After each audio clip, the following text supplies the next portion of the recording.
She's slightly older, she's more together. He's looking not for love now, he's looking for just a partnership, and he has to be married. It's not good for a king to be unmarried, even from a point of view of state. I mean, look, there are very few people who are politicians who are elected into parliament if they don't have a wife and 2 kids. So it's just part of the game.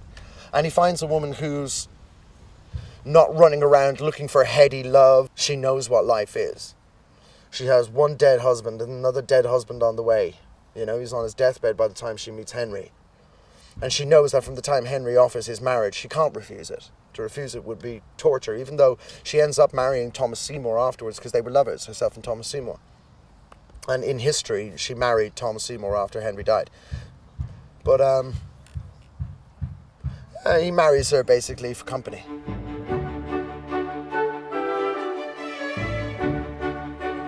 Well, she's older.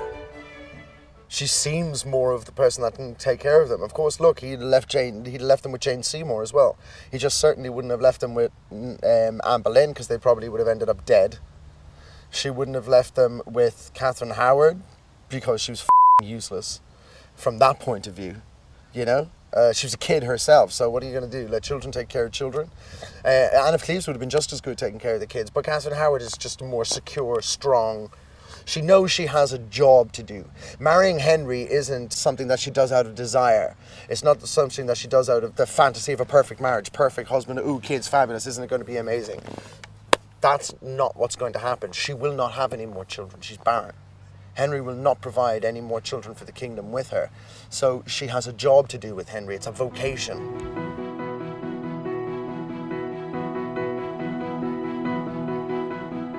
His relationship with his daughters is much closer. Mary is kind of like his rock, but Mary reminds him of his first wife, Kate, and that's very important for him. Mary's also a very important character from the point of view of the intelligence, because she gets a lot of Henry's intelligence, but also gets his insecurity, his shame. She holds a lot of these things in her, whereas Elizabeth gets all the good sides of Henry.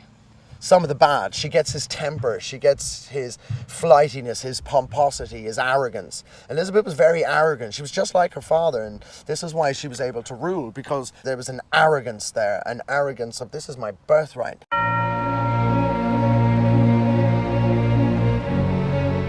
He's not a great king, and neither is he a great politician or a great statesman. He's none of these things.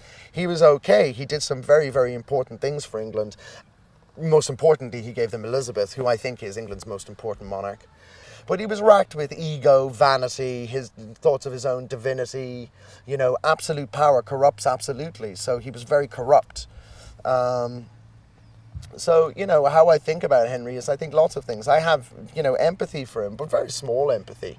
I do not think he was a great king. I think he makes great television, but he's not a great king.